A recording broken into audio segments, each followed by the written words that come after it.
제가 2001년도에 워싱턴 한인교회 창립 50주년을 기념하기 위해서 당시 조영진 목사님의 부름을 받고 이곳에 왔을 때 그때 저는 50대 초반이었습니다. 그래서 한국에서 비행기를 타고 워싱턴에 아침에 도착해서 그날 저녁부터 집회를 시작했습니다. 워싱턴 한인 교회와 창립 60주년을 맞아서 당시 김명복 목사님의 부름을 받고 다시 이곳에 왔을 때 저는 60대 초반이었습니다. 그래서 집회 하루 전에 워싱턴에 도착해서 그 다음 날부터 집회를 시작했습니다. 그리고 4개월 교회 김영복 목사님 부름을 받고 12년 만에 세 번째 왔습니다. 그 12년 동안에 저는 암수도 받았고 방사선 치료 34번 받고 호르몬 치료도 2년 동안 받았습니다.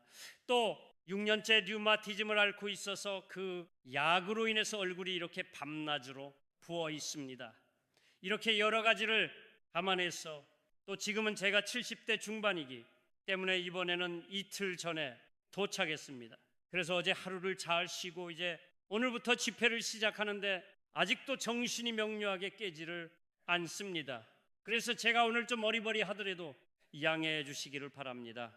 지나는 음악 2001년도부터 22년 동안 세 분에 걸쳐 이곳에 오면서 제 체력의 변화와 한계를 직접 알게 해주신 여러분들께 진심으로 감사드립니다. 몇 달 전에 한국에서 꿰알려진 교회 목사님의 설교를 들었습니다. 그 설교를 하신 목사님은 그 교회 담임 목사님으로서 젊은 목사님이셨습니다. 제가 그 젊은 목사님의 설교를 오늘 이 시간에 언급하는 것은 그분의 설교를 비판하거나 비난하고자 함이 전혀 아닙니다.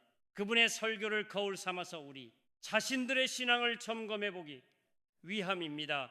그 젊은 목사님은 열왕기하 18장 19장을 배경으로 삼아서 설교를 했습니다. 열왕기와 열왕기하 18장과 19장은 이런 내용입니다. 25살 때 남국의 왕이 된 히스기야는 자립자강을 목표로 삼고 그동안 아수르 왕에게 바치던 조공을 중단해 버렸습니다. 북왕국의 호세와 왕도 애국과 동맹을 맺고 아수르 왕에게 바치던 조공을 중단했습니다. 자기가 받던 조공을 두 나라가 하루 아침에 일방적으로 중단했는데 가만히 있을 아수르 왕이 아니었습니다. 아수르 왕 살만 에셀이 군대를 동원해서 먼저 북왕국의 사마리아를 공격하기 시작했습니다. 전투 중에 살만 에셀 왕이 병사로 죽었습니다. 왕을 이어받은 그의 동생 사르곤 2세가 마침내 사마리아 성을 합시켰습니다. 그와 동시에 북왕국은 인류의 역사에서 영원히 사라지고 말았습니다. 그리고 수많은 백성들이 아수르의 포로로 끌려가는 비극을 직면했습니다.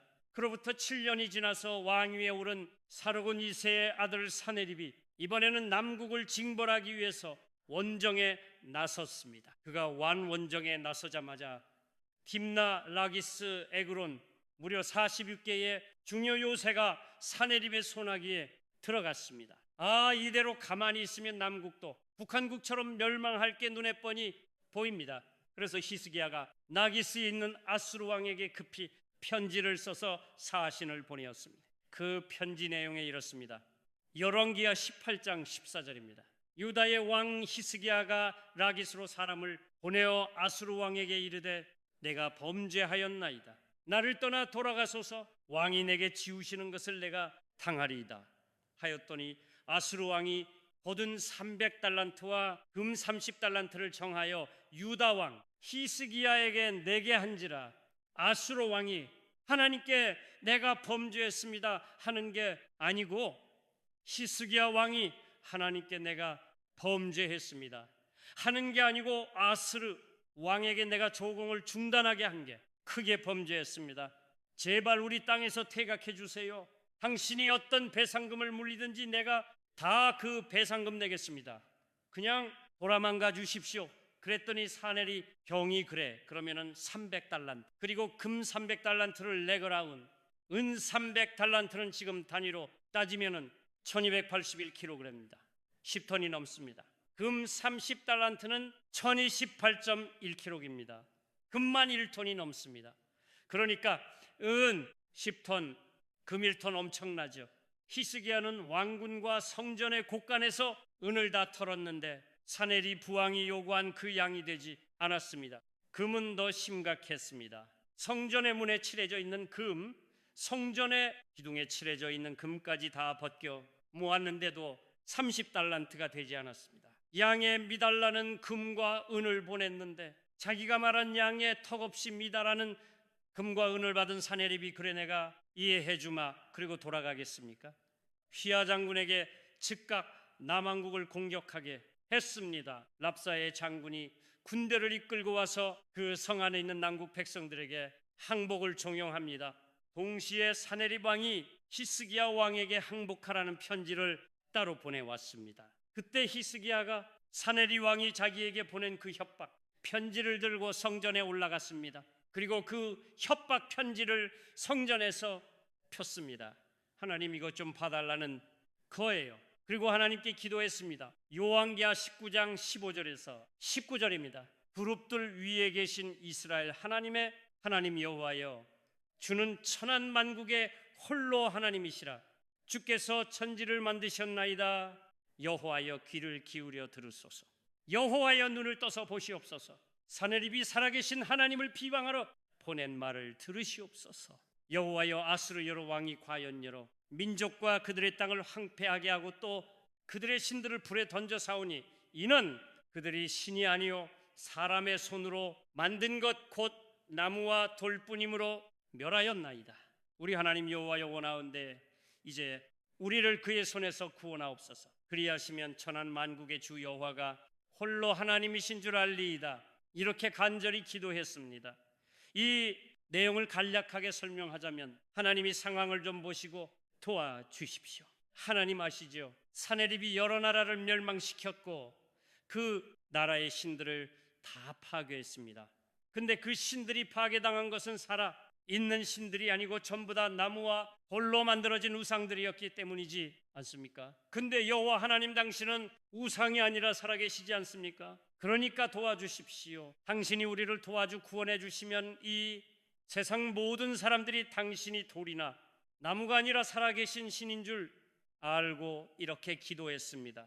하나님의 응답은 그날 밤에 이루어졌습니다. 열왕기하 19장 35절입니다. 이 밤에 여호와의 사자가 나와서 아수르 진영에서 군사 18만 5명을 친지라. 아침에 일찍 일어나 보니 다 송장이 되었더라. 그날 밤에 하나님께서 친히 아수르 군대 18만 5명을 치셨습니다. 아침에 일어나 보니까 다 송장이 돼 있는 거예요. 사내립 왕이 그 광경을 보고 혼비 백산에서 자기 나라로 도망갔습니다. 그리고 구테타를 일으킨 자기 두 아들의 칼에 맞아 죽었습니다. 비참한 인생 말로였습니다. 그 젊은 목사님이 바로 이와 같은 성경 내용을 토대로 설교를 하시고 마지막 결론을 이렇게 맺었습니다. 우리도 인생을 살아가는데 여러 형태의 아수로 공격을 받습니다. 그때마다 우리는 히스기야처럼 성전에 올라가서 기도해야 합니다. 그리고 성전을 찾아가야 한다는 말을 계속 강조했습니다. 그분은 예배당을 성전이라 표현한 거예요. 충격이었습니다. 저는 만약에 연로한 목사님이 그렇게 설교하셨다면 놀랄 일도 없죠. 한국에서 연로하신 대부분의 목사님들은 예배당을 성전이라고 설교하고 가르쳐 왔습니다. 그런데 교회 미래를 책임져야 할 젊은 목사님이 예배당을 성전이라 부르고 어려운 일을 당하면 성전을 찾아 올라가서 기도해야 된다는 것을 강조할 때 적히 충격받았습니다. 그리고 그 젊은 목사님으로부터 잘못 그루밍을 당하고 있는 교인들이 무척 안타까웠습니다. 예배당은 성전이 아닙니다. 지금은 성전의 시대도 아닙니다. 성전의 시대는 2년 전에 끝났습니다. 예수님께서 우리의 죄값을 대신 치어 주시기 위해서 십자가에 못 박혀 돌아가실 때 성전 지성소를 가로막고 있던 휘장이 위에서부터 아래로 찢어졌습니다. 그 휘장 너머에 하나님의 임재 장소인 지성소에는 어느 누구도 들어갈 수가 없었습니다. 단 한 사람 대제사장만 그 지성소로 들어갈 수 있는데 그것도 1년에 단 한 번 대속죄일에만 들어갈 수 있었습니다. 그러니까 그 휘장은 거룩하신 하나님과 죄인인가를 단절하는 단절의 상징이었습니다.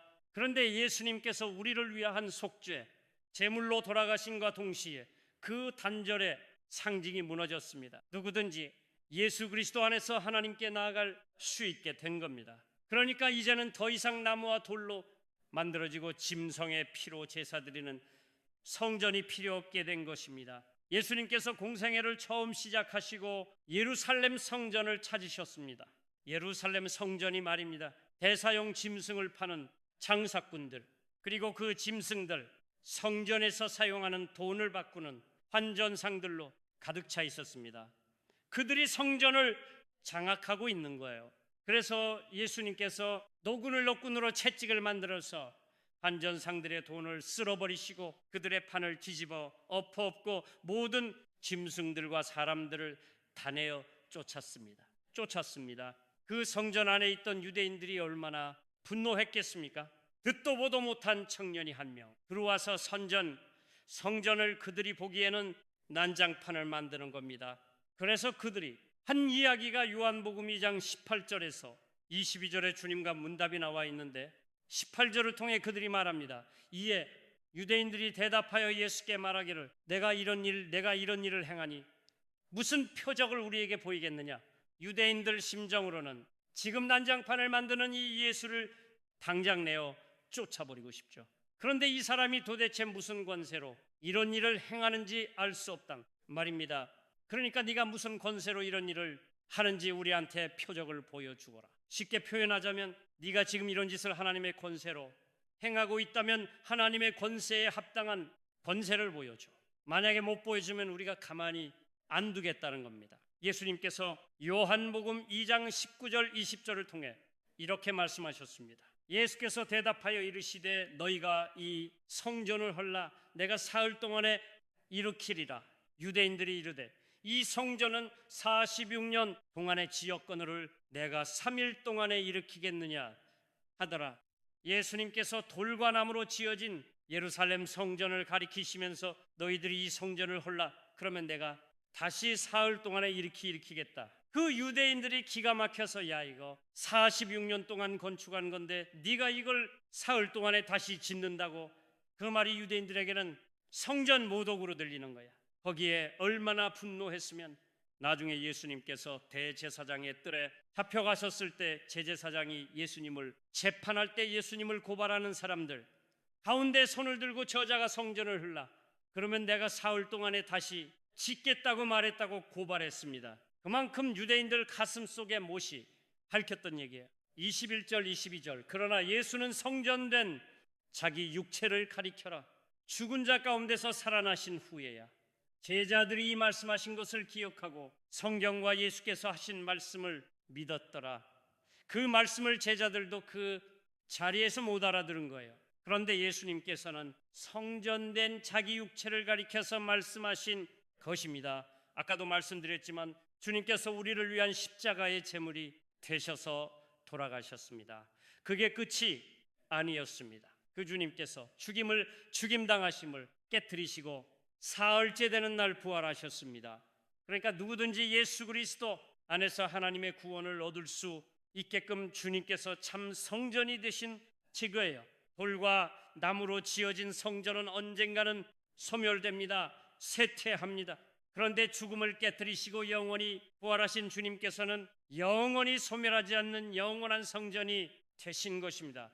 누구든지 그 안에서 하나님을 만나고 하나님의 구원을 얻으니까. 그래서 제자들 역시도 주님께서 못 박히시는 현장에서 겁이 나서 다 주렉치고 도망갔다가 주님께서 죽음을 깨뜨리고 부활하신 것을 자기네들의 눈으로 확인한 다음에 주님께서 그때 말씀하신 말씀이 이 말씀이시고 주님이 참 성전이시구나 하는 걸 알게 된 겁니다. 이 요한복음 2장을 기록한 사도 요한이 바로 요한계시록을 기록한 그 사도 요한입니다. 요한계시록에서 하늘에서 도래하는 새 하늘과 새 땅을 사도 요한이 요한계시록 21장에서 이렇게 기록합니다. 1절입니다. 또 내가 새 하늘과 새 땅을 보니 처음 하늘과 처음 땅이 없어졌고 바다도 다시 있지 않더라. 하나님께서 창세기 1장에서 만드신 하늘과 땅은 없어졌습니다. 그리고 본질적으로 다른 새 하늘과 새 땅이 도래한 겁니다. 2절입니다. 또 내가 보매 거룩한 성새 예루살렘이 하나님께로부터 하늘에서 내려오니 그 준비한 것이 신부가 남편을 위하여 단장한 것 같더라. 하늘에서 새 예루살렘이 내려오는 거에 근데 그 새 예루살렘은 구원받은 하나님의 백성의 공동체를 뜻합니다. 그 백성들은 꼭 신부 같고 남편은 하나님이에요. 남편인 하나님과 신부인 구원받은 백성의 관계를 지금 보여줍니다. 그러니까 새 예루살렘은 어떤 지리적인 위치, 지리적인 공간이 아니라 남편과 신부의 관계, 즉 하나님과 구원받은 백성의 관계 속에 있다는 것을 일깨워 줍니다. 그리고 22절에서 이렇게 중요한 말을 합니다. 성 안에서 내가 성전을 보지 못하였으니 이는 주 하나님 곧 전능하신 이와 및 어린 양이 그 성전이심이니라. 세리 새 예루살렘에는 성전이 없습니다. 왜? 구원받은 백성이 매일 눈으로 보는 하나님이 성전이에요. 또 어린 양, 바로 우리를 위해서 십자가에 못 박혀 돌아가신 그분이 성전이에요. 그러니까 성전이 필요 없는 거예요.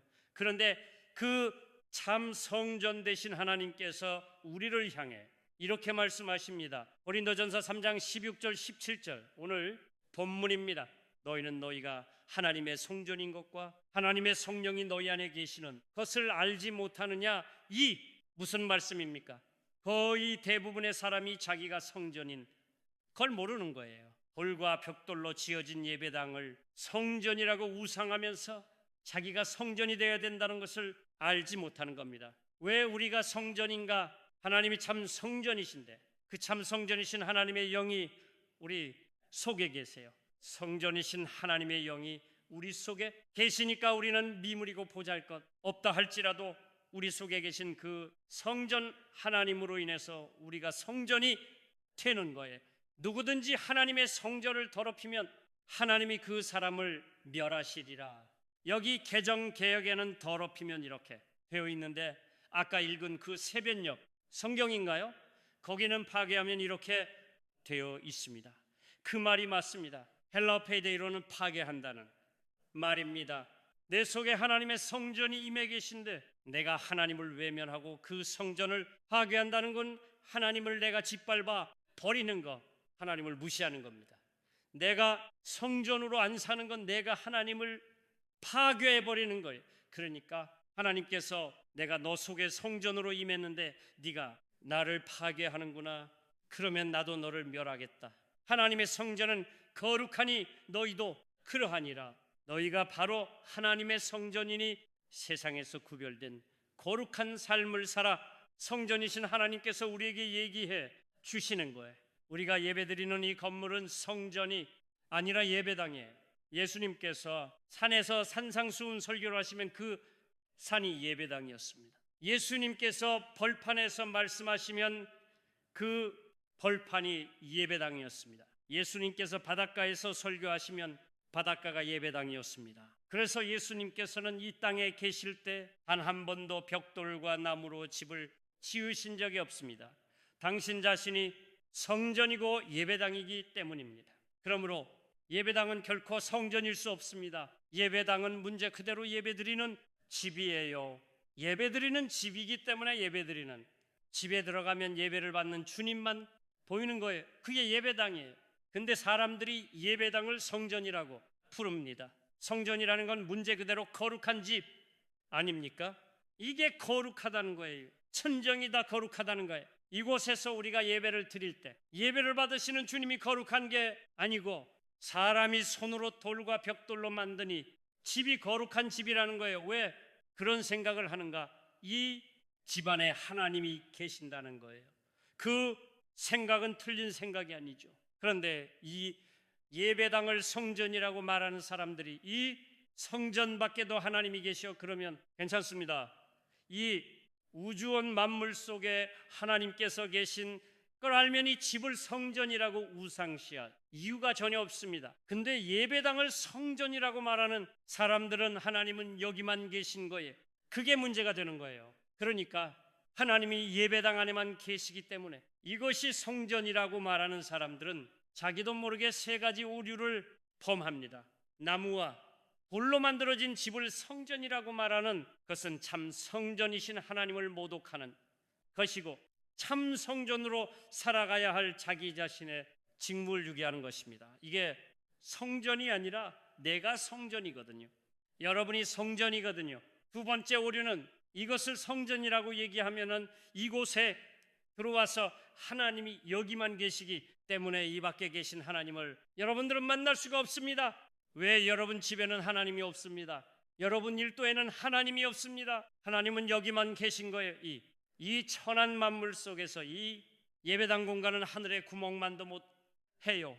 하나님은 온 우주를 품고 계시는데 집을 성전이라고 얘기하면 참 성전 대신 하나님이 집 밖에 온 우주를 주관하신 하나님을 절대 못 만납니다. 인류의 역사를 주관하시는 하나님을 못 만납니다. 이 공간 속에 하나님이 있다고 생각하는 사람들은 고작 나 개인의 생사 화복만 주관하시는 하나님만 알 뿐이, 여러분 하나님이 이런 좁은 공간에 갇히시겠습니까? 하나님은 절대로 인간이 만든 공간 속에가 갇히시는 분이 아닙니다. 그런데 인간이 하나님을 어떤 공간에 가둔다면 그건 이미 하나님이 아닙니다. 왜곡된 하나님을 믿는 거예요. 그 신앙이 문제가 생기는 겁니다. 세 번째 오류, 주님께서 그렇게 질타하셨던 외식하는 자가 될 수밖에 없습니다.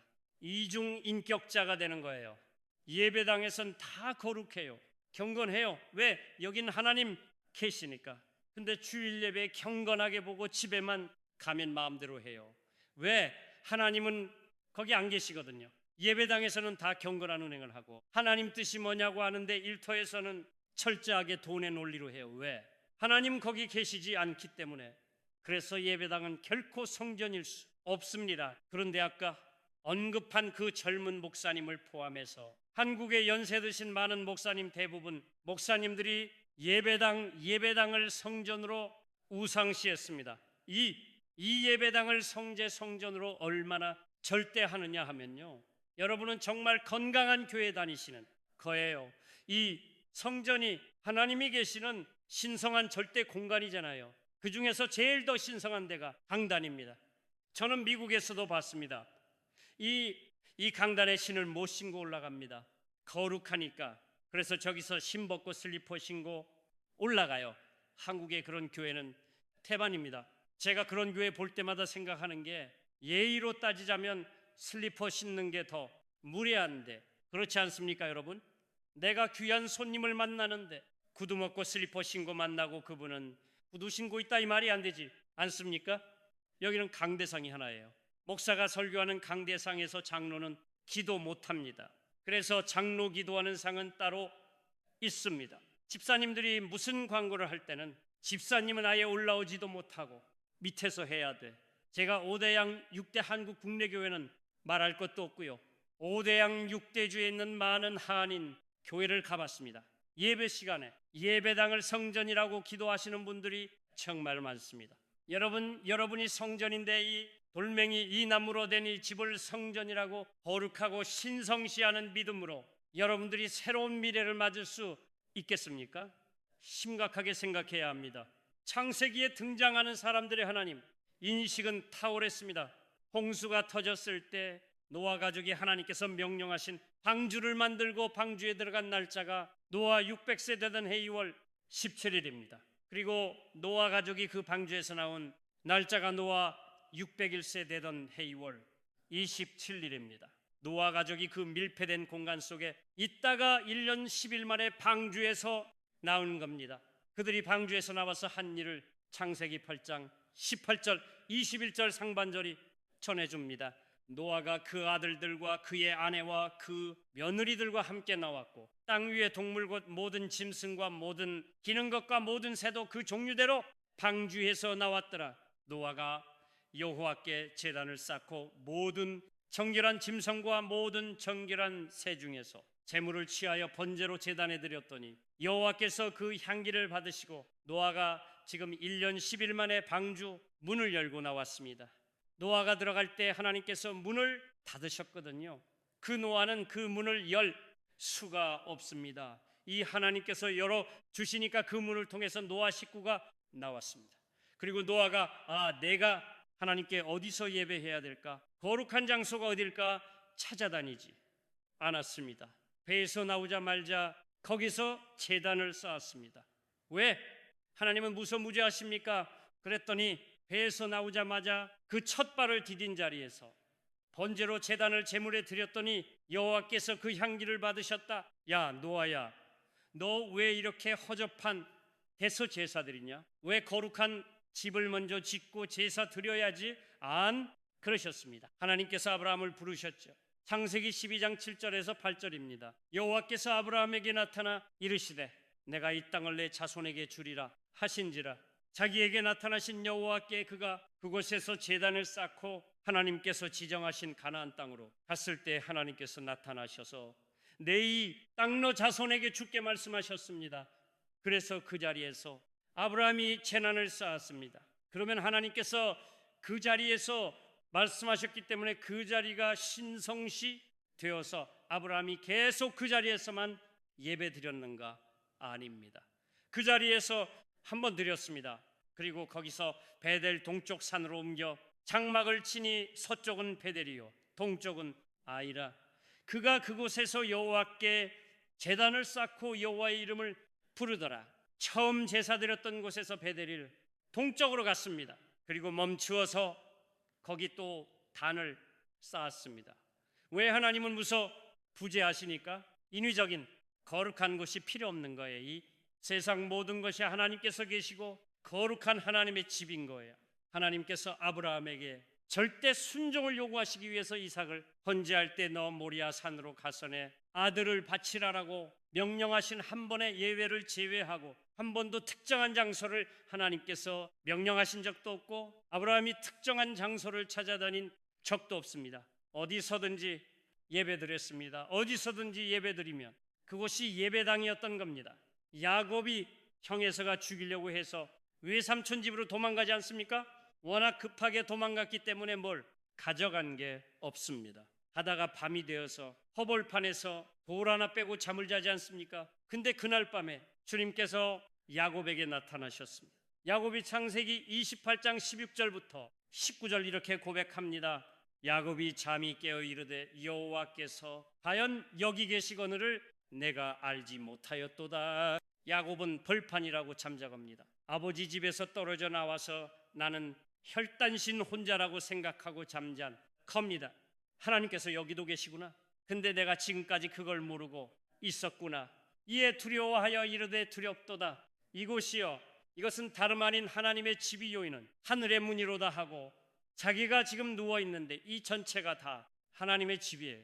내가 아버지 어머니하고 살 때도 하나님의 집 안에 있었는데 내가 모르고 있었던 거예요. 내가 어디를 가든지 내가 하나님의 집 안에 있는 거예요.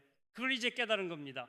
이는 하늘의 문이로다. 내가 어디에 있든지 그게 문이다. 문만 열고 들어가면 하나님 집이야. 어디 문이 저 이집트 저 시내반도 시내산에 있는 게 아니고 예루살렘 특정장 속에 있는 게 아니고 내가 있는 곳이 하늘의 문이구나. 이 문만 열면 내가 어디 가든지 하나님 집 안에 있구나. 여러분에게 이런 통찰력이 필요합니다. 야곱이 아침에 일찍이 일어나 베개로 삼았던 돌을 가져다가 기둥으로 세우고 그 위에 기름을 붓고 돌을 기둥으로 삼고 그 위에 기름을 붓는다는 것은 유태인들이 하나님에게 자기를 전적으로 의탁하는 제사행입니다. 하나님, 내가 하나님 집안에 살고 있으면서도 몰랐습니다. 나 이제 하나님께 나를 맡깁니다. 그곳 이름을 베델이라 하였더라. 이 성의 옛 이름은 루스더라. 야곱이 잠을 잤던 그 지명 이름을 루스인데 베델 야곱이 베델이라고 바꿨습니다. 베델이 하나님의 집입니다. 이처럼 창세기 사람들의 하나님 인식은 뛰어났습니다. 내가 어디에 있든지 하나님은 무서워. 부재하시고 내가 어디에서 예배를 드리든지 하나님께서는 내 예배를 받으신다는 믿음이 있었습니다. 그 창세기 사람들의 후손들이 이집트에서 400년 동안 노예 생활을 했습니다. 그들의 마음속에 하나님은 없어지고 이집트의 우상들이 딸래를 틀었습니다. 400년 만에 하나님께서 그들을 해방시키셨습니다. 그리고 그들에게 하나님을 모르는 그들에게 하나님이 어떤 분이신지를 가르치기 위해서 성막을 만들게 했습니다. 이 성막은 이스라엘 백성들하고 함께 움직이는 거예요. 포터블 템플입니다. 그러니까 성막이 이스라엘 백성들이 한 곳에서 머무르면 성막을 치고 또 다른 곳으로 이동하면 성막을 걷어서 메고 가요. 그러니까 하나님은 언제나 우리와 함께 동행하시는 분임을 그렇게 교육시켜 주시는 겁니다. 거기에 하나님께서 불기둥으로 구름 기둥으로 눈에 보이는 그 표적으로 그들을 인도해 주시니까 하나님은 언제나 그들과 함께 하시는 분이심을 이스라엘 백성들이 알게 되지요. 그런데 하나님께서 이스라엘 백성들과 동행하는 당신 자신을 가르쳐 주시기 위해서 성막을 만들게 했는데 제사장들이 성막의 일을 하면서 하나님을 성막 속에 가두어 버렸습니다. 하나님은 성막 안에만 있는 거예요. 그러니까 이 세상 어디에 서든지 하나님을 만나던 창세기 사람들의 하나님 인식보다 훨씬 후퇴했습니다. 근데 한 가지 다행인 것은 그 성막이 움직인다는 거예요. 백성들과 함께 움직인다는 거예요. 그래서 하나님께서 우리와 동행하신다는 대전은 변함이 없었습니다. 그 이스라엘 백성들이 이스라엘 땅에 들어가서 가나안 땅에 들어가서 정착을 했습니다.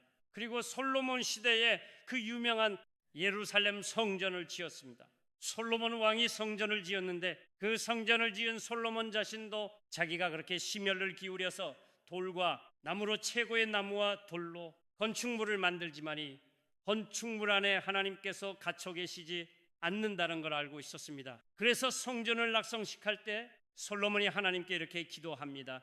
열왕기상 8장 27절입니다. 하나님이 참으로 땅에 거하시리이까 하늘과 하늘들의 하늘이라도 주를 용납하지 못하겠거든 하물며 내가 건축하니 성전 이오리가 하늘의 하늘이라도 하늘을 하나님을 다 모실 수 없는데 하물며 내가 건축하니요. 조그만 집안에 하나님이 갇혀 계시겠습니까? 솔로몬은 분명히 알고 지었습니다. 솔로몬의 기도는 이렇게 이어집니다. 열왕기상 8장 30절 주의 종과 주의 백성 이스라엘이 이곳을 향하여 기도할 때에 우리가 어떤 급한 일이 있어서 이 성전에 오지 못하고 어디에 있든지 성전 방향을 향해서 기도할 때 하나님께서 들어주시고 성전에서 응답해 주세요. 그게 아닙니다.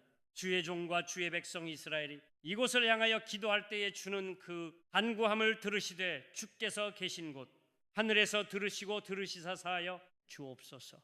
하나님, 우리는 성전을 향해서 기도할게요. 근데 하나님께서는 하나님이 계신 하늘에서 우리의 기도를 들으시고 응답해 주십시오. 솔로몬은 하늘에 계신 하나님께서 절대 거기에 갇히지 않는다는 것을 알았지만 하나님을 모시고 살아가야 하는 이스라엘 백성들의 신앙 구심점으로 만들거든. 근데 성막 텐트보다 못한 것은 텐트는 포트, 템플이에요.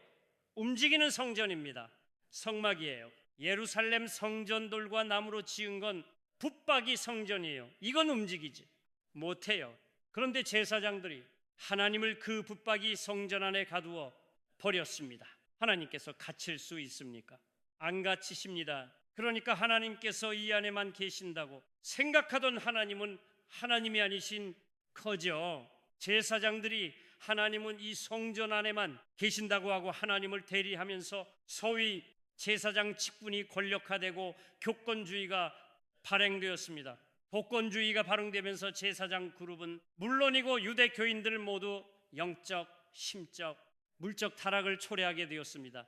하나님께서 그 성전 속에 갇히시는데 성전 속에 하나님께서 계신다면서 하나님의 말씀을 자꾸 선복하니까 그건 하나님 말씀 아니잖아요.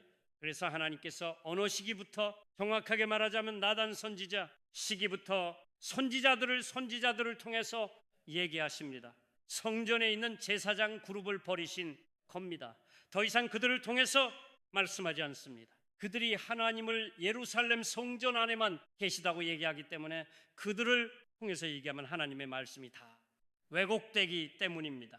하나님께서 예레미야나 에스겔 같은 사람들도 선지자로, 제사장도 선지자로 쓰셨지만 그들은 제도권을 벗어나 있을 때입니다. 하나님께서 선지자를 쓰시기 시작하면서부터는 제사장을 선지자로 쓰시지 않았습니다. 예레미야 선지자가 7장 4절에서 이렇게 말했습니다. 너희는 이것이 여호와의 성전이라, 여호와의 성전이라, 여호와의 성전이라 하는 거짓말을 믿지 말라. 하나님의 이 안에만 계셔. 그래서 이것이 하나님의 집이야. 그 거짓말이야. 하나님은 거기 갇혀 계시지 않아. 이처럼 특정 공간을 절대시하는 그릇된 믿음을 주님께서 바로 잡아 주셨습니다. 주님께서 수가 여인을 만났을 때 여인이 주님께 자기가 품고 있던 평생 궁금했던 질문을 주님께 던졌습니다. 주님, 여기 있는 사람들은 그림신에서 예배를 드려야 진짜 예배라고 하는데, 유대인들은 예루살렘에서 예배 드리는 게 진짜라고 합니다. 어디서 예배 드리는 게 진짜입니까? 솔로몬이 죽고 나서 그 아들 너호보암 시대에 나라가 쪼개지지 않습니까? 그래서 북왕국을 세운 여로보암이 자기 땅에 있는 백성들이 예루살렘에 가서 기도하는 것을 막기 위해서 사마리아, 두 광국의 수도인 사마리아에 있는 그림신에서만 예배 드려야 된다고 했던 거예요. 그게 이 여인은 그 후인 거예요. 그게 난 정말 하나님께 진정으로 예배 드리고 싶은데 어디서 예배 드려야 진짜니까.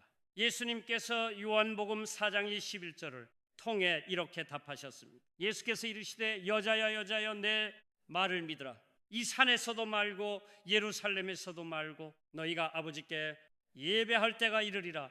여러분, 얼마나 무서운 말입니까? 이 산에서도 말고 저 산에서도 말고 너희가 아버지께 예배할 때가 이른다. 무슨 말이에요? 특정 공간을 내세우는 예배는 아버지께 드리는 예배가 아니야. 그리심산만 거룩해. 예배는 여기서만 들어야 돼. 그건 하나님을 거기에 가두는 건데 하나님은 갇히지 않아요. 예루살렘에서만 예배 드려야 돼. 하나님은 예루살렘 안에 갇혀 계시지 않습니다. 그건 아버지께 드리는 예배가 아니에요. 그래서 너희들이 공간을 초월해서 아버지께 예배 드릴 때가 이러. 23절 아버지께 참되게 예배하는 자들은 참된 예배는 영과 진리로 예배할 때가 오나니 곧 이때라. 이때 헬라말로 누이는 지금입니다. 아버지께 참되게 예배하는 것은 영과 진리로 예배하는 것인데 그게 바로 지금이야. 아버지께서는 자기에게 이렇게 예배하는 자들을 찾으시느니라. 아버지께서는 자기에게 영과 진리로 예배하는 자들을 지금 찾고 계셔. 왜 영과 진리로 드리는 예배가 참된 예배인가? 왜 아버지는 영과 진리로 예배드리는 사람을 지금 찾고 계시는가? 24절 하나님은 영이시니 예배하는 자가 영과 진리로 예배할지니라. 하나님이 영이세요. 그러니까 영이신 하나님을 영으로 예배하는 자를 찾으시는 거예요. 특정 공간을 절대시하는 그건 영이 아닙니다. 공간을 초월하는 것이죠. 하나님이 로고스 말씀이세요. 진리세요. 그러니까 영이신 하나님을 영으로, 말씀이신 하나님을 그분의 말씀 안에서 예배드리는 자를 지금 찾고 계신다. 장소를 절대화하던 사람들은 그런 예배를 드리지 않았다. 하나님은 받을 수가 없었다. 그런 예배는 주님께서 이렇게 말씀하셨지만 유대인들은 여전히 예루살렘 성전이라는 공간 건축물을 하나님과 동등시했습니다. 하나님께서 그 건축물을 돌 위에 돌 하나도 남기지 않고 파괴하셨습니다. 그 건축물이 사람들이 하나님 당신께 나오는데 장애물이 되는 거예요. 주님께서 분명히 2년 전에 영과 진리로 예배해야 됨을 일깨워 주셨지만 신약교회의 모태라 할 수 있는 로마 가톨릭 교회는 영과 진리로 예배하지 않았습니다. 그들은 도처에 건축물을 짓고 성당이라 불렀습니다. 종전이라는 거예요. 집을 지었습니다. 그 안에 하나님을 가두어 두었습니다. 집을 지어서 이 안에 하나님이 계셔라고 하는 것이 교권주의를 강화하는 데 가장 손쉬운 길이기 때문입니다. 그래서 예배당을 많이 지을 때 가톨릭 사제들은 가톨릭 교인들의 생사 여탈권을 쥐고 있었고 그 정점에 앉아있는 조항은 스스로 하나님이었습니다. 그 가톨릭의 프로테스탄 사람들이 계신 교도들 아닙니까? 그러면 영과 진리로 예배하는 것을 가르쳤어야 했습니다. 그런데 프로테스트했던 그 종교개혁 세력들이 서로 군대를 동원해서 로마 가톨릭과 싸웠습니다. 서로 죽이고 죽였습니다. 그러니까 그 상황에서는 어쩔 수 없이 세대결인 거예요. 종교 개혁을 해서 개혁을 받아들인, 도시개혁을 받아들인 나라도 가톨릭보다 더 많은 머리가 모여들어야 하는 겁니다. 그래서 개신교도 유럽에 무수한 예배당을 지었습니다. 그리고 그 예배당을 신성시했습니다. 결과는 개신교에서도 교권주의가 생겼죠. 모든 봉사직분은 계급화되고 권력화되었지요. 그것이 지금까지 유산으로 내려오고 있습니다. 공간을 절대시할 때 일어나는 이런 모든 폐해를 알고도 그것을 그대로 답습하는 믿음으로 미래를 경작할 수 있겠는가? 여러분, 지금 미래가 누굽니까? 10대, 20대들은요 이 세대입니다. SNS 세대들이에요. 그들은 이걸로 다 수동합니다. 이제 머지않아 10년, 20년, 30년 후의 교회는 온라인으로 예배드리는 게 대세가 되지 않을 수 없을 겁니다. 왜냐하면 지금 10대, 20대가 SNS에 몰두하고 있는 그들이 미래이기 때문입니다. 근데 특정 공간을 절대시하는 믿음으로 그 미래를 담을 수 있는가? 불가능합니다. 방법은 하나입니다. 주님께서 너희가 성전이라고 말씀하신 것처럼 우리가 걸어다니는 성전이 되는 겁니다. 우리가 걸어다니는 성전이 될 때 우리로 인해서 교회가 새로워질 수 있습니다. 그러면 우리가 성전이신 하나님을 모신 성전된 삶을 산다는 것은 구체적으로 어떤 의미인가? 예전에 포터블 템플린 움직이는 성막이든 아니면 예루살렘 성전처럼 붙박이 성전이든 그것이 성전이라고 불리기 위해서는 그 속에 반드시 내 가지가 구비되어 있어야 했습니다. 첫째가 법궤, 두 번째가 금초대, 세 번째가 분향단, 네, 번째가 진설병입니다. 이내 가지 중 하나라도 없으면 성전이 될 않을 수 없습니다. 우리가 걸어다니는 성전, 성전이신 하나님을 모신 참 성전으로 살아가기 위해서는 우리 속에 이 네 가지를 구비해야 합니다. 첫째, 법궤입니다. 법궤는 말씀의 상징입니다. 내 마음이 하나님의 말씀으로 채워져 있어야 합니다. 내 심령이 하나님의 말씀으로 채워져 있다는 것은 내가 내 인생의 주인을 하나님으로 모시고 산다는 말입니다. 왜 말씀이 곧 하나님이십니까? 여러분의 심령 속에 법궤가 들어있지 않으면, 바꾸어 말해서 여러분의 심령이 하나님의 말씀으로 채워져 있지 않으면 이 혼탁한 세상 속에서 여러분 이 세상을 분별하는 기준을 무엇으로 삼겠습니까? 도스토옙스키는 하나님이 없는 곳에서는 무엇이든지 가능해진다 그랬습니다. 하나님이 계신 곳에서는 할 수 있는 게 있고 할 수 없는 게 있습니다. 왜? 하나님의 말씀이 기준이니까. 하나님이 없는 곳에서는 사람을 죽이고서도 구실을 갖다 붙입니다. 모든 게 가능해집니다. 20세기 최고의 기독교 변증가인 영국의 C.S. 루이스는 스크루테이프의 편지라는 책에서 아주 중요한 말을 했습니다. 사탄은 여러분으로 하여금 참과 거짓을 구별하게 하는 대신에 학술적이냐 아니냐의 관점으로 세상을 바라보게 한다. 내 마음속에 말씀이 차 있어야 참과 거짓을 구별할 수 있습니다. 요즘은요, 학술적이냐 아니냐를 따집니다. 신학교가 얼마나 많습니까? 신학자들이 얼마나 많습니까? 신학의 분야가 얼마나 많습니까? 그들에게는 성경에 반하는 이론이라도 학술적이면 통합, 학술적이라는데 네가 말하는 건 학술적이 아닌데 네가 무식해서 그런 건데 덜 공부해서 그런데 할 말이 없는 거죠. 내 마음속에 하나님의 말씀이 차 있을 때 목회자가 신학자가 참과 거짓이 아니라 학술적인 미명하에 성경에 하나는 소리를 들을 때 그것을 지적하고 비판할 수 있는 것입니다. 두 번째는 금금초대입니다. 옛날 성막이나 성전 속에는 금초대가 있었습니다. 세상의 어둠을 물리치시는 빛이신 하나님의 상징이었습니다. 신약시대의 용어로 표현하자면 성령의 조명 속에 있는 것입니다. 성령의 빛 속에서 우리가 살아야 돼요. 할뱅은 우리가 성령의 조명 아래 있지 않으면 하나님의 말씀이 하나님의 말씀으로 받아들여질 수 없다고 그랬습니다. 여러분, 성경이라는 게 뭐예요? 종이 위에 프린트된 인생물인데 세상에는 그걸 하나님 말씀이라고 안 믿는 사람들이 더 많습니다. 우리는 믿습니다. 왜? 성령의 조명 아래 있기 때문에. 내가 성령의 조명 아래 없으면요, 내일이라도 하나님의 말씀은 하나님의 말씀으로 받아들여지지 않습니다. 내 말이 더 중요해지는 거지요. 세 번째로 분향단입니다. 성전에는 향을 피웠습니다. 그래서 그 향이 하늘을 향해서 향기가 올라가는 것처럼 우리의 마음도 하늘을 향해서 올라가기를 바랬습니다. 요한 사도가 그 향이 무엇인지를 구체적으로 이렇게 표현했습니다. 요한계시록 5장 8절입니다. 그 두루마리를 취하심에 생물과 24장로들이 그 어린 양업들이요 각각 검은 고와 향이 가득한 금대접을 가졌으니 이 향은 성도의 기도들이라. 향은 바로 성도의 기도입니다. 향이 하늘로 올라가듯이 우리의 기도가 하나님께 올라가기를 바라는 마음으로 기도하는 거예요. 제가 다시 읽을게요. 들어보세요. 향이 가득한 금대접을 가졌으니 향은 성도의 기도들이다. 성도는 단수고 기도는 복수입니다. 성도의 기도 이게 아닙니다. 내가 필요할 때만 기도하는 것, 이건 향이 아니에요. 내가 급할 때 하나님 찾는 것 기도 아니에요. 기도는 반드시 기도들 지속적이어야 합니다. 수많은 점이 아니라 선이어야 합니다. 그것이 하나님께 올라간다는 거. 기도를 할 때 우리가 반드시 조심해야 할 대전제가 있습니다. 예수님께서 하신 말씀입니다. 마가복음 6장 7절에서 8절입니다.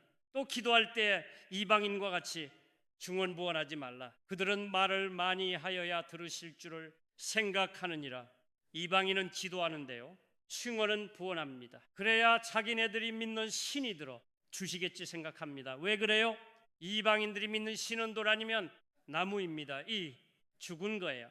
그러니까 내가 그 돌신상 앞에 가서 기도했는데 이 신상이 내 기도를 들었다는 확신이 없습니다. 그러니까 자기 체면을 거는 거죠. 자기 확신이 생길 때까지 한 말 또 하고 또 하고 또 하고 또 하고 또 합니다. 그러므로 그들을 본받지 말라. 너희들이 하나님을 믿는다면 그들을 본받지 말라. 구하기 전에 너희에게 있어야 할 것을 하나님 너희 아버지께서 아시느니라. 여자가 배를 아이가 태어나기 전에 아이에게 필요한 것 전부 다 준비합니다. 아이는 아무것도 모르고 태어나는 거야. 근데 그 아이의 옷 입을 기저귀 전부 다 엄마가 미리 알고 준비해 둡니다. 만약에 어린아이가 벌구숭이로 태어나서 엄마 기저귀 이래야 엄마가 편의점 가서 기저귀 사 주면 그 사람 엄마 아니죠. 세상의 엄마도. 그런데 여러분을 지으신 전능하신 하나님이 여러분 필요한 건 모릅니까? 여러분들 기도는 매일 여러분들 필요한 것을 중언부언하지 않습니까? 그런 기도로는 여러분 제가 단언하지만 절대 성전이 못 됩니다. 여러분이 계속 중언부언하는 건 내게 필요한 것을 하나님이 모르신다는 전제로 기도하거든요. 지금부터 여러분의 기도는 바뀌어야 합니다. 나를 창조하신 하나님께서 내게 이 순간 무엇이 필요하다는 것을 알고 계신다는 전제로 기도해야 돼. 그 전제로 기도할 때 내 필요를 위해서 기도하는 것이 아니라 하나님의 나라와 그의 의를 위해서 먼저 기도하는 사람이 되는 거예요. 그때 우리의 삶이 걸어가는 성전이 되는 겁니다. 네, 번째로 진설병입니다. 진설병은 하나님께 바치기 위해서 성전한 진설대에 올려놓은 빵을 의미합니다. 하나님께 바치는 빵이라고 해서 하나님께서 직접 내려오셔서 그 빵을 드신 것은 아닙니다. 구약 시대에는 제사장이 하나님을 대신해서 그 빵을 먹었습니다. 구약 시대의 제사장이 하나님을 대신한 거, 그래서 제물을 먹은 거, 이것은 신약 시대인 지금까지도 이어져 오고 있습니다. 교인들이요, 목사님 대접하는 것을 하나님 대접하는 거로 생각합니다. 캐톨릭에서는 감사 헌금을 예배당에 하지 않고 신부에게 합니다. 신부에게 감사하는 게 하나님께 감사하는 거라는 거예요. 여러분, 신약 시대인 지금도 목사를 잘 대접하면 그게 하나님을 대접하는 게 맞습니까? 왜 웃으세요? 신약 시대에 하나님께서 당신을 누구와 동일시 하시는지 아무도 오해할 수 없는 단어를 사용하셔서 분명하게 밝혀주셨습니다. 마태복음이 15장 40절입니다. 내가 진실로 너희에게 이르노니 너희가 여기 내 형제 중에 지극히 작은 자 하나에게 한 것이 곧 내게 한 것이니라. 마태복음이 15장 45절입니다. 내가 진실로 너희에게 이르노니 이 지극히 작은 자 하나에게 하지 아니한 것이 곧 내게 하지 아니한 것이니라. 하나님께서는 분명히 특정해 주셨습니다. 목사에게 한 것이 나에게 한 것이라. 아닙니다. 네, 주위에 있는 가장 작은 사람에게 한 거, 그게 나한테 해준 거야. 네가 그렇게 하면 난 기뻐. 네, 주위에 있는 가장 작은 사람을 외면하는 것, 네가 나를 외면하는 거야. 그러면 나는 슬퍼져. 우리 주위에서 나보다 잘난 사람, 나보다 많이 가진 사람, 그분한테 잘해드리는 건 아버지 그 절대 봉상 아닙니다. 정말 나하고는 상종하기도 내가 싫은 분, 나하고 수준이 안 맞는 분, 내 주위에서 내가 만나는 사람 중에 가장 낮은 사람, 그 사람을 하나님과 동일시할 때 우리 마음속에 진설병을 품은 겁니다. 이처럼 우리 마음속에 법계, 금초대, 분향단, 진설병을 품고 우리가 살아갈 때 참된 성전이신 하나님을 모신 성전된 사람으로 움직이는 성전으로 우리가 살아갈 수 있는 것이죠. 아까 말씀드린 것처럼 가톨릭 교회는 영과 진리로 예배를 드리기보다는 성당 거룩한 집을 짓는데 몰두했습니다. 그리고 교권주의를 강화했습니다. 오늘날 어떻습니까? 유럽의 집만 동그라니 남아있고 사람은 없습니다. 유럽의 프로테스탄트들도 새 대결을 벌이기 위해서 집 짓는데 몰두했습니다. 그 집을 신성시했습니다. 오늘날 어떻습니까? 여관이나 술집으로 팔리고 있습니다. 문 잠긴 교회가 부직이 있습니다. 제가 제네바에 있을 때 뿔랭빨레 공원 옆에 있는 뿔랭빨레 예배당이 그 목사님이 예배당의 목사님이 예배당 안에 술집을 차렸습니다. 목사님이 오늘날 술집에 빠져있는 젊은이들을 구하기 위해서는 예배당 안에 술집이라도 만들어야 된다는 거예요. 제가 제네버 신문에서 그 기사를 봤습니다. 그래서 제네버 교인 청년들하고 그 예배당 술집을 찾아가 봤습니다. 술집이라기에는 옷을 푸고 예배당이라기에는 석을 팠습니다. 예배당 한가운데 비로도 막을 쳐 놓고 이쪽은 술집이고 이쪽은 예배당이에요. 결국 조금 후에 그 예배당도 팔렸습니다. 미국 마찬가지 아닙니까? 내가 처치 몇 군데를 제외하고 미국 교회 세퇴하고 있고 조인 없는 예배당 얼마나 많습니까? 작년 9월에 한국에서 각 교단 총회가 열렸습니다. 그리고 각 교단이 발표한 보고서에 따르면 한국을 대표하는 6 개교단 통합 합동고신 기장 기감 기성이 6개의 교단의 교인들이 지난 10년 동안 196만 명이 줄었습니다.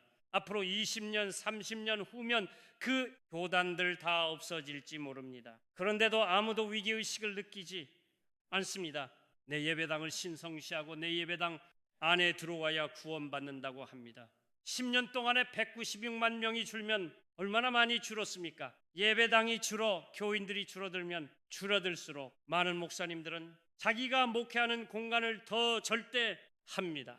교인들이 딴 데 가지 않도록. 여러분, 이렇게 해서는 미래가 없습니다. 우리 한 사람 한 사람이 성전이 되어야 합니다. 그때 우리는 비록 보잘것 없다 할지라도, 우리는 미물이라고 할지라도 움직이는 성전으로 살아가는 우리를 통로로 삼아서 참 성전이신 주님께서 교회의 미래를 새롭게 경작해 가실 것입니다. 아멘, 아멘. 기도하시겠습니다. 주님, 나는 내 집보다 내가 다니는 교회 예배당이 더 신성하다고 생각해 왔습니다. 나는 나의 일터보다 예배당이 더 거룩하다고 여겨왔습니다. 그래서 나의 삶은 언제나 이중적이었습니다. 예배당 안에서는 거룩했고 집과 일터에서는 내 위주로 살아왔습니다. 이처럼 하나님을 예배당 안에 가두어 둔 믿음은 참 믿음이 아님을 이 시간에 일깨워 주셔서 감사합니다. 이 세상이 온통 하나님의 집이요, 내가 어디에 가든 실은 하나님의 집 안에 있음을 고백한 야곱의 고백이 우리 모두의 고백이 되게 주십시오. 하나님은 예배당 안에도 내 집에도 내 일터에도 계심을 잊지 말게 해 주십시오. 법초대 분향단과 진설병을 품은 움직이는 성전으로 살아가게 해 주십시오. 그리하여 하나님께서 우리를 통해 친히 정작해 주시는 새로운 교회의 미래를 우리 다 함께 주님 안에서 누리게 해 주십시오. 예수님의 이름으로 기도드립니다. 아멘. 해 음악, 해 음악, 해 음악, 박수, 음악, 해 음악, 박수, 음악.